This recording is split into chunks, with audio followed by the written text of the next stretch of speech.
Hi, and welcome to At the Movies with Adam Ross. On today's episode, I'll be reviewing Now You See Me, a magical thriller that isn't that much of a magic cinematic experience.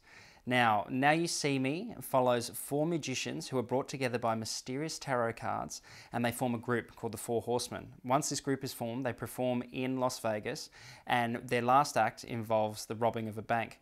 Now, when the Four Horsemen do this, they get the attention of the FBI, and so Agent Rhodes, played by Mark Ruffalo, starts investigating these four magicians, and they threaten that their next act is going to be even bigger and bolder.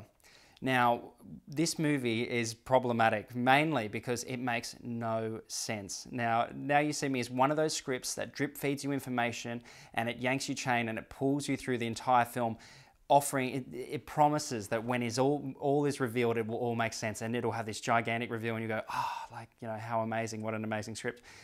It doesn't have a good reveal. It doesn't make any sense when it does have its reveal. In fact, I would say that it is almost anti-intelligent in a way that it circumvents all kind of logic, all kind of screenplay convention, and just kind of says, all the things I told you, I was lying to you about those. And that's why I have my major problems with this movie, is because instead of misdirection, I love cinematic misdirection. I love seeing something and thinking, you know what, I'm going down one path, and really you just showed me little things and there's other things happening behind the scenes. Instead, this movie explicitly lies to your face. It shows you people doing magical things that are not in the realm of reality, but yet these are just human beings. So I thought that was going to be the big twist in this movie, that they were going to be actual magicians. They were part of some kind of group that, had been doing magic through the ages. Because when you see a woman levitating in a giant bubble with no ropes or anything holding her up, that's magic. And this film never explains how any of those things are done. They just do them.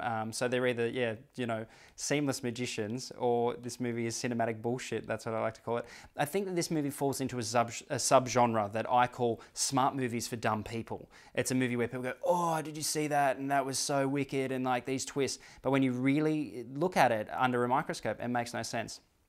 Big problem with that is probably this director, Louis Leterrier, a guy who has made a lot of underwhelming entertainment over the years. Big entertainment, but very underwhelming, like Transporter 2, and he also did The Incredible Hulk and Clash of the Titans, and the less said about some of those movies, the better.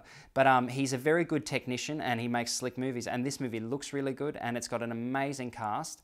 It's got Mark Ruffalo, Morgan Freeman, Michael Caine, Jesse Eisenberg, a few Oscar nominees in there. And I don't know how they all signed up, because they all get their, individual character moments, but they're surrounded by a movie so illogical and so silly that, it must have been slim pickings indeed for some of these actors.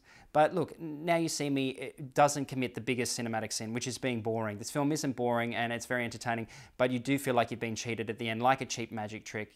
This filmmaker has had his way with you. So, it's made a lot of money overseas. It's already made $200 million. So obviously a lot of people have fallen for this trick. So if you want disposable, slick entertainment, go and check this out, but do not expect something akin to Christopher Nolan's The Prestige or another really good movie about magic. So I'd give this one 3 stars because it is entertaining, but don't think about it after the credits roll.